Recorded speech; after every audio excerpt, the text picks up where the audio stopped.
Okay, my name's Kevin Proft, and I'm going to talk to you a little bit about weather and climate. Our analysis focused mainly on weather and climate and a lot on different areas of flooding in our project area. So we chose to focus on two different sea level rise scenarios from two different kind of well-respected groups. One was the Intergovernmental Panel on Climate Change, which is a UN organization, and the other was the National Oceanic and Atmospheric Administration, which is an agency within the federal government. So you can see on the chart here that by the middle of the century, both groups predict that there will be about 1 foot of sea level rise on the low end, while the IPCC, the UN group, predicts that there will be about 1 foot on the high end as well. NOAA, on the other hand, is a little bit more aggressive in their findings, and they think that by about mid-century or 2060 we could see as much as 3 feet of sea level rise in the area. You also want to keep in mind that sea level is rising faster in this region, in New England and in Rhode Island in particular, than it is in some other places. So we should consider these to be kind of conservative estimates for this area. These are like kind of global averages that are expected. So here we have our project area, which Omar outlined before. On the left we have sea level rise, and on the right we have storm surge. So over here our project area kind of goes from bridge to bridge. And we see in the yellow circles some areas that are going to be impacted by sea level rise on the left. And the green areas are not as impacted.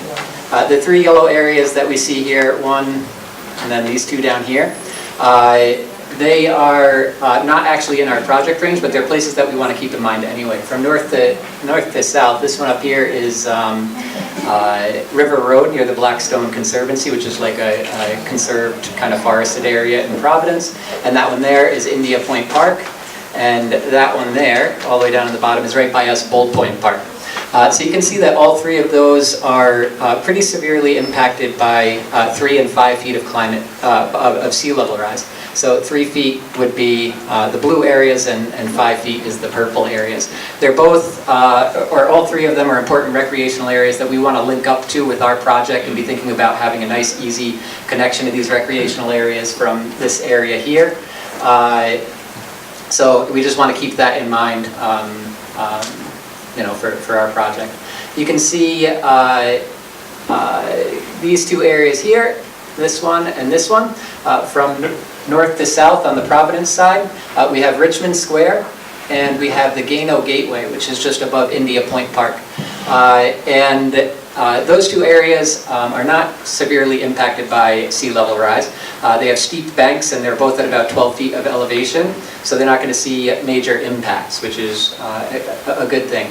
On the East Providence side, we'll talk about these in the next couple slides. Over here on the right side of the screen, you can see the storm surge scenarios, and it kind of goes through a sequence. The first sequence is storm surge from a 10-year storm.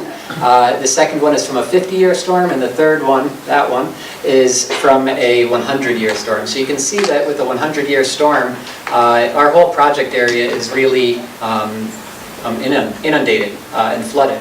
And the idea behind that terminology is that a 10-year storm is a storm that you can expect to happen about once every 10 years. And a 100-year storm is about once every 100 years. But it doesn't mean that if you get one next year, that you will not get one for another 100 years, right? You can get them in back-to-back years, but it's just a general average, the way it'll average out. Here we have zoomed in on this side. On an area just south of the Henderson Bridge, the red bridge up there, so it's this circle. And it's kind of a nice marshy area that we were able to see from a boat ride that we took up the Seekonk River when we were doing some of our research for this analysis. And we thought that that would be a nice place to think about as a site that we could use and create a design for.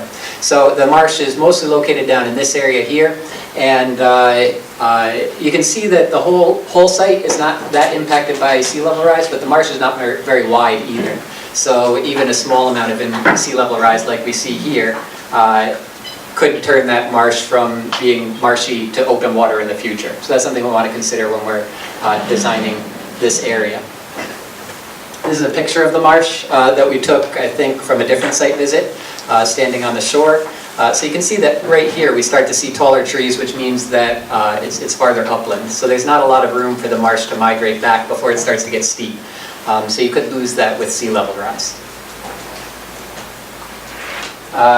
In terms of storm surge at that same site, you see that that is the 10-year storm. It doesn't have too much impact, but then by the time you get to the 100-year storm, the whole property is pretty much inundated and you start to lose some access to the road there.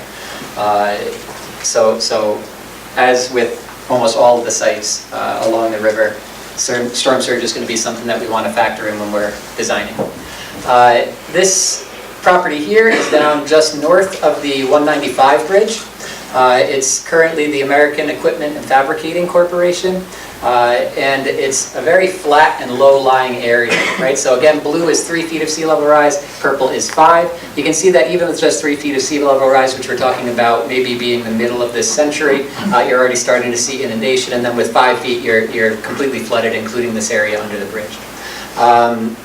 So we want to, if we're going to design, right now it's an industrial site, but it could be redeveloped as something else in the future. This apparently is not a water-dependent use, so this could be, sold and redeveloped as something else. If it is, you want to either plan for flooding on your first floor and not have, important things down there, or you want to actually maybe elevate that whole site before you even start developing.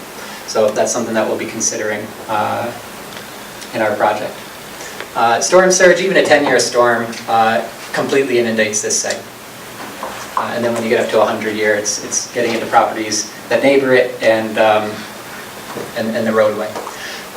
These are the velocity zones in the project area, and what a velocity zone is, it's kind of defined by FEMA, which is our Federal Emergency Management Agency.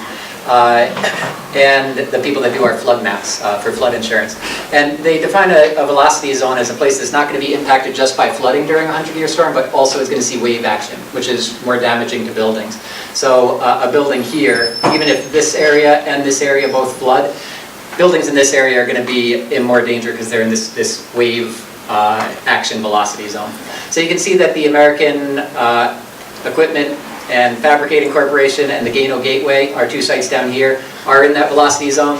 Richmond Square up here and that marshy area are right here, so they're actually out of the velocity zone, which is nice when we're designing those sites that you don't have to worry about that. And any property within a 100-year flood zone is a property that you're required to buy flood insurance for.